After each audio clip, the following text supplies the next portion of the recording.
মাজারকে নিয়ে ব্যবসা, মাজারকে নিয়ে পূজা করা, এটা আজীবনের জন্য নিষিদ্ধ করতে হবে।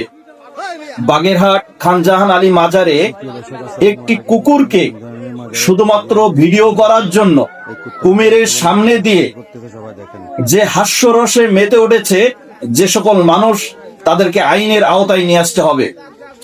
কুকুর একটা অবলা প্রাণী, সে তো আর জানবে না যে ইতিমধ্যেই তাকে কুমিরে খাবে, অথচ এই জ্যান্ত কুকুরটাকে কুমিরের সামনে দিয়ে আপনারা ভিডিও করছেন।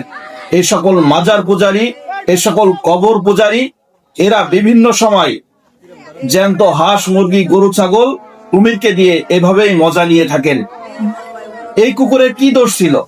কুকুরকে টোপ বানিয়ে ভিডিও করতে গিয়ে তাকে কুমিরের কাছে দেওয়া হলো, এটা চরম অন্যায়।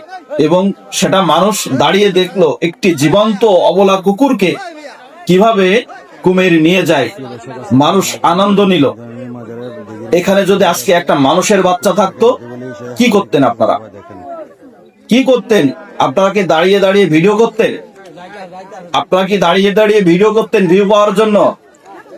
যদি আজকে মাজারের ওই সকল ভণ্ড লোক, ওই সকল মাজার পূজারী, ওই সকল কবর পূজারীরা যদি আজকে মানুষের বাচ্চা রাখতো, ওখানে কি করতেন? দাঁড়িয়ে দাঁড়িয়ে ভিডিও করতেন, দেখতেন? আপনাদের মানুষত্ব লোপ পেয়েছে। আপনারা কিভাবে একটি জ্যান্ত কুকুরকে কুমিরের সামনে দিয়ে তাকে তীরে উঠতে না দিয়ে কিভাবে আপনারা তাকে কুমিরের খাবার হিসেবে তৈরি করেন? এতটাই বিবেক নষ্ট হয়ে গিয়েছে, এতটাই বিবেক লোপ পেয়েছে। জিনিসটা যদি মরা হতো একটা বিষয় থাকতো, বা জিনিসটা একটা জ্যান্ত কুকুরকে কেন,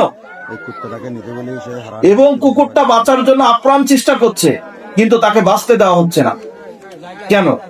এই ধরনের ঘৃণিত, এই ধরনের নিকৃষ্ট কাজ কেন করতে হবে? এই সকল মাজার পূজারী, ভণ্ড পূজারীদের মাজারকে ভেঙে খান খান করে দিতে হবে। এই সকল মাজার ব্যবসায়ীদেরকে আইনের আওতায় নিয়ে আসতে হবে। বিভিন্ন সময় দেখা যায় যারা আস্ত মুরগি, জ্যান্ত মুরগি, ছাগল, গরু কুমিরের সামনে দিচ্ছে কেন? এই সকল অবলা প্রাণীদের কি দোষ? আপনার দিতে হয় আপনি মেরে দেন, আপনি জবাই করে দেন। আপনি কেন এভাবে একটা অবলা প্রাণীকে আপনি কুমিরের সামনে দিবেন? যারা এই ঘৃণিত কাজটি করেছে সবাইকে আইনের আওতায় নিয়ে আসার জন্য জোর দাবি জানাচ্ছি। ভবিষ্যতে যেন কোনো অবলা প্রাণীর উপরে এই ধরনের অত্যাচার কেউ না করতে পারে।